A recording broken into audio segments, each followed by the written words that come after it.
আজকে বৃহস্পতিবার না? আজকের এই রাতটা যে জুমার রাত, জানেন আপনারা? আমরা বাংলাদেশে মনে করি জুমার দিন শেষে যে রাতটা, ওইটা মনে হয় জুমার রাত। আসলে ওইটা শনিবারের রাত।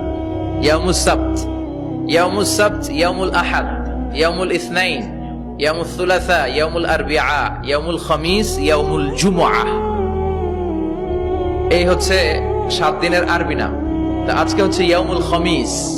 এদিনে বিশ্বনবী রোজা রাখতেন। সোমবার, বৃহস্পতিবার সুযোগ হলে রোজা রাখবেন। যারা রোজা রাখবে তাদের জন্য ইন দ্য ডে অফ জাজমেন্টে আল্লাহ স্পেশাল একটা গেট বানাবে জান্নাতে ঢোকার জন্য। ওইটার নাম হচ্ছে রাইয়ান। মান দাখালাহু লাম ইয়াজমা আবাদা। একবার who can enter within this door he will never be thirsty again. একবার যে দরজা দিয়ে জান্নাতে ঢুকতে পারবে, আজীবনের জন্য তার গলার তৃষ্ণা মিটে যাবে।